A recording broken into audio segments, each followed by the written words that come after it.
Información precisa, completa, veraz, objetiva e independiente. Directo a tu pantalla. Radio Caracas Radio presenta Voz de América.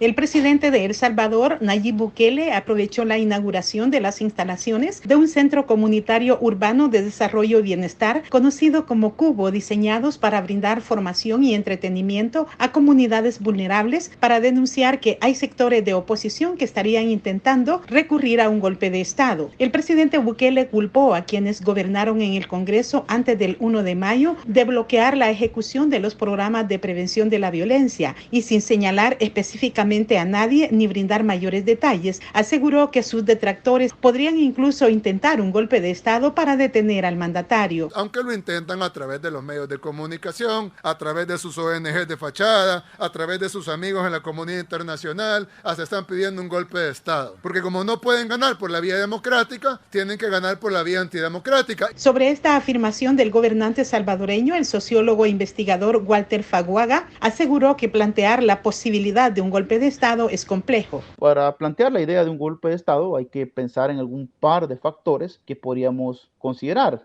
En primero, hay que existe un objetivo político de parte de grupos que no se encuentren representados en el poder, quienes buscarían a través de los espacios democráticos la búsqueda del poder o encontrarlo. Pero si esto no se da y se requiere alcanzarlo, pues la vía del golpe es siempre una alternativa. Según el sociólogo Faguaga, El Salvador se encuentra en un proceso político tenso en el que la oposición busca recrear sus espacios de participación. Sin embargo, tropieza con la falta de credibilidad, siendo esta una condición adversa para aspirar a buenos resultados a través de la vía electoral. Nerima del Reyes, Voz de América, El Salvador. Guatemala cierra el año con la cifra más alta de remesas familiares en la última década, superando los 13.700 millones de dólares, y aunque la tendencia de crecimiento ha sido constante, la llegada de la pandemia y posteriormente la reactivación económica en Estados Unidos fueron clave para este resultado, como explica el analista económico del Centro de Investigaciones Económicas Nacionales, David Casasola. No hay variable económica con más crecimiento, se vea por donde se vea, sea el periodo en el que se vea. Y en estos tiempos, después del confinamiento, comparando el 2020 con el 2021, ha sido un crecimiento inclusive por arriba del 20% interanual. Y eso es algo que inclusive supera lo que era el 2019. Casasola indica que las remesas superan con creces la inversión extranjera directa que recibe Guatemala. Sin embargo, el también experto en temas económicos, Luis San José, resalta que esto refleja la alarmante cifra de personas que abandonan el país. De cierta manera hay más personas que están migrando a los Estados Unidos, lo cual es algo muy preocupante. ¿Por qué? Porque, como sabemos, la mayoría de estas personas que migran a Estados Unidos lo hacen por motivos económicos, lo que significa que Guatemala está teniendo complicaciones para generar oportunidades de empleo, oportunidades de negocio. Para 2022 la proyección es positiva, pero el analista David Casasola asegura que no se superará el comportamiento de 2021. El Banco de Guatemala prevé que va a haber un crecimiento muy en la línea de lo que había antes de la pandemia. Las tasas de crecimiento rondaban alrededor del 12% interanual. En este 2021 se prevé cerrar con una tasa cercana al 25%. Según estudios del Centro de Investigaciones Económicas Nacionales, el dinero procedente de las remesas se utiliza para consumo, remozamiento del hogar, educación y salud de los hijos y la instalación de un negocio. Eugenia Sagastume, Voz de América, Guatemala. Entre agosto y septiembre de este año, Nicaragua atravesó una segunda ola de contagios de COVID-19 que disparó las hospitalizaciones, provocó escasez de tanques de oxígeno y enlutó a cientos de familias. Todo ocurrió sin que el Ministerio de Salud reconociera de forma oficial el rebrote y a la vez que el gobierno mantuvo la promoción de eventos públicos con aglomeraciones que facilitan la transmisión del virus y la aparición de variantes. De forma oficial, Nicaragua registra hasta diciembre de este año 17.254 casos de COVID-19 y 213 muertes, una estadística poco creíble para profesionales de la salud que llaman al gobierno a rectificar su posición ante el manejo de la pandemia, como expresó el epidemiólogo Leonel Argüello. Entonces la primera medida es ya considerar, o sea, rectificar el rumbo que lleva Nicaragua, ya considerar como urgencia la vacunación, porque estamos a frente de una nueva variante, frente a un nuevo desastre, o un desastre adicional al desastre que ya tenemos. Y lo otro son las medidas de prevención, ¿verdad? Que siguen siendo válidas. En este mes de diciembre, la vacunación contra el COVID-19 se ha acelerado en Nicaragua, logrando cubrir el 34.6% de la población con ambas dosis, incluyendo a quienes recibieron la vacuna rusa Sputnik Light de una sola dosis. Sin embargo, según el epidemiólogo Leonel Argüello, no es suficiente para hacerle frente a las variantes, ya que el país necesita y tiene capacidad de llegar al 80% de cobertura del total poblacional. Daliana Ocaña, Voz de América, Nicaragua. Este año que termina iba a ser para muchos el periodo en el que terminaría la pandemia del COVID-19, y es que pese a un enero complicado cuando el planeta sobrepasó los 2 millones de decesos por la pandemia, la llegada de las vacunas supuso un halo de esperanza y el convencimiento de que era solo cuestión de tiempo para que la normalidad regresara a nuestras vidas. En un principio, los países con mayores recursos económicos tomaron la delantera en las inmunizaciones, algo que ayudó a sofocar el creciente número de contagios y muertes por COVID-19 en países como Estados Unidos y el Reino Unido, que estaban en su punto más alto. Paralelamente, los países más pobres tuvieron que recurrir a las donaciones o a sistemas proporcionados por la Organización Mundial de la Salud para tener acceso a las vacunas, las cuales en su mayoría estaban siendo acaparadas por las naciones más ricas del planeta. Poco a poco fueron aumentando las tasas de vacunación y la cantidad de casos y muertes por COVID-19 disminuyeron. Consecuentemente, muchos gobiernos levantaron algunas de sus restricciones y medidas de bioseguridad y finalmente abrieron las fronteras de sus países. Sin embargo, fue en ese momento, a mediados de 2021, cuando se detectó la altamente contagiosa variante Delta. Esta nueva mutación volvió a encender las alarmas de las autoridades sanitarias en todo el mundo y derivó en la sugerencia de una tercera dosis o dosis de refuerzo de la vacuna contra el COVID-19, argumentando que algunos estudios informaban sobre la pérdida de efectividad del antídoto pasados unos meses. Pese a todos los esfuerzos realizados, la altamente transmisible variante Omicron a principios de este mes volvió a causar conmoción y estrés en muchas sociedades que confiaban en disfrutar unos festejos de fin de año lejos del mortal virus. La crisis no cesa en la frontera entre Rusia y Ucrania, donde continúan acumulándose efectivos militares rusos. En tanto, al otro lado, desde Ucrania, aseguran estar preparándose para una posible invasión inminente. Y en medio de este panorama, el presidente Joe Biden mantendrá una conversación telefónica con su homólogo ruso Vladimir Putin, donde abordarán la situación en la frontera con Ucrania para, mediante la diplomacia, encontrar un camino hacia la desescalada. Además, Emily Horn, portavoz del Consejo de Seguridad Nacional, recordó que Biden continúa en estrecho contacto con sus aliados europeos y de la Organización del Tratado del Atlántico Norte para determinar un enfoque común al aumento de la presencia militar rusa en la frontera con Ucrania. Por su parte, desde Moscú niegan las acusaciones, aseguran no estar planeando un ataque a Ucrania y defienden su legítimo derecho de mover sus tropas en suelo ruso tal y como crean conveniente. A pesar de que durante su conversación telefónica se espera que ambos mandatarios discutan una variedad de asuntos que incluyen los próximos compromisos diplomáticos entre Washington y Moscú, tampoco descartan que el presidente Biden reitere que Estados Unidos tomará medidas económicas contra Rusia en caso de invasión, además de reforzar la defensa en el flanco este de la OTAN. Y es que la administración Biden ha expresado en numerosas ocasiones su apoyo inquebrantable a la independencia de Ucrania. El año 2022 empezará con acercamientos diplomáticos entre Rusia y la Alianza Militar del Atlántico Norte, que ya tienen sobre el calendario programadas varias llamadas a mediados de enero para abordar este y otros asuntos de urgencia. Judith Martín Rodríguez, Voz de América. Las relaciones diplomáticas y cuestiones de seguridad centrarán la conversación que tienen previsto mantener este jueves los presidentes de Estados Unidos y Rusia, Joe Biden y Vladimir Putin. Esto según informó la Casa Blanca.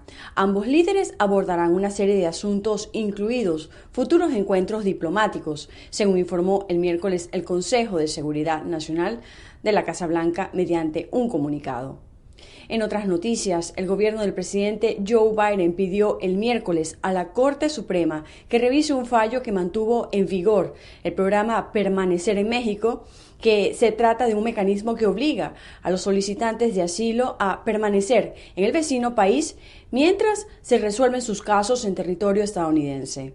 En concreto, el gobierno pidió que se revise la decisión del Tribunal de Apelaciones del Quinto Circuito, que el pasado 13 de diciembre rechazó una solicitud del Ejecutivo de bloquear una orden de un juez federal que dio la razón a Texas y Missouri en su demanda en contra de la decisión de Biden de acabar con ese programa.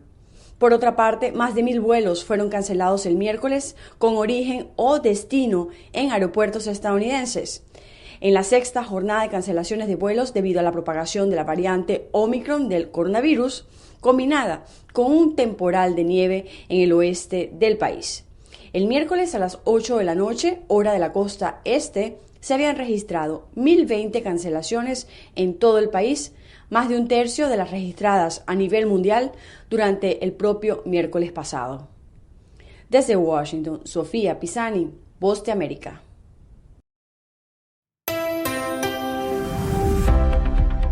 Cordiales saludos a nuestra audiencia, soy Judith Martín y hoy en Conversando con la Voz de América abordamos el tema de la literatura y su capacidad casi mágica para transportar al lector a mundos infinitos. Sobre este tema, nuestro colega Alonso Castillo conversó con Irene Vallejo, escritora y ganadora del Premio Nacional de Literatura en España 2020. Bueno, quizá el primer momento estelar es la invención del alfabeto, el momento en el que ya no hace falta pertenecer a una casta privilegiada para poder leer y escribir, y entonces empieza la democratización de la lectura, de los libros y del conocimiento. Pues al fin el conocimiento, el saber, es una forma de poder. Y me parece muy importante, ¿no?, haber conseguido describir todo lo que existe en una veintena de signos. Eso me parece como casi rozar lo mágico, ¿no? Y después la Biblioteca de Alejandría, ¿no? Ese lugar mítico, legendario, donde intentaron reunir todos los libros del mundo, ¿no? Y todas las aventuras que circundan ese proyecto, los jinetes misteriosos que lanzaron a buscar libros por todos los rincones del mundo conocido, los sabios que investigaban en aquella biblioteca, el proyecto de traducir todo lo que se había escrito hasta ese momento, ¿no? Y yo creo que allí está la primera semilla de Internet, ¿no? Internet vendría a ser como la emanación y la universalización de aquella idea de la Biblioteca de Alejandría. Fascinante. El infinito en el Junco está conectando con millones de lectores en distintos idiomas alrededor del mundo, y ahí radica que has tocado las fibras emocionales y también intelectuales. ¿Cuál fue este motor creativo para ejecutar estas ideas de conocimiento a través del tiempo que has logrado ganar en este libro? Bueno, yo tenía el deseo de contar la historia del libro casi para que se leyera con el placer de una novela, hacer honor a lo maravillosa y fascinante que es la literatura, para contar lo que oculta ese pequeño objeto cotidiano al que prestamos poca atención como tal, pero que guarda detrás de sí todas esas aventuras, esos peligros, tanta gente que se ha sacrificado o que ha corrido riesgos para conseguir que libros perseguidos lleguen hasta el futuro. Y quería que todo eso llegase a los lectores, que supieran lo que había detrás de los libros que tocan, que acarician, que abren, incluso detrás de los libros electrónicos, que son la última fórmula que hemos encontrado para transmitir las palabras a través de la luz. Y entonces yo quise que fuera sobre todo una lectura placentera y contar algo distinto a la habitual épica del combate, de la conquista, del imperialismo, ¿no? Es la épica del conocimiento, de cómo lo hemos transmitido y cómo lo hemos conquistado. Y allí los protagonistas no son guerreros, sino son personas muchas veces anónimas que desde las bibliotecas rurales, desde las librerías, desde las pequeñas comunidades, en las familias, han luchado para que las palabras, para que la cultura, para que los horizontes que nos abren los libros, pues pudieran expandirse cada vez más. Y creo que esa es una bella historia de un gran logro colectivo, y creo que además tiene ese aliento aventurero y épico que es lo que hace que yo creo que conecte emocionalmente con los lectores, ¿no? Que hay todo un mosaico de pequeñas historias, de personajes, de perfiles que creo que son un descubrimiento. Yo creo que la literatura durante la pandemia ha sido uno de nuestros más fieles compañeros, y y nos ha permitido, sin movernos de nuestros hogares, viajar al exterior, tener un mundo fuera, ¿no? Una posibilidad de salir al exterior y relacionarnos con otras ideas, salir de las espirales de la obsesión, del miedo y de la angustia. Y yo creo que allí ha triunfado el libro porque es un objeto muy sencillo, muy próximo, cotidiano, lo podemos tener en nuestro hogar y al mismo tiempo nos permite algo que yo describo en El infinito en un junco, que es estar en 2 dimensiones temporales al mismo tiempo. Era la escritora española Irene Vallejo y sus reflexiones acerca del impacto que los libros tienen en momentos de incertidumbre como en la pandemia del COVID-19. Esto fue Conversando con La Voz de América.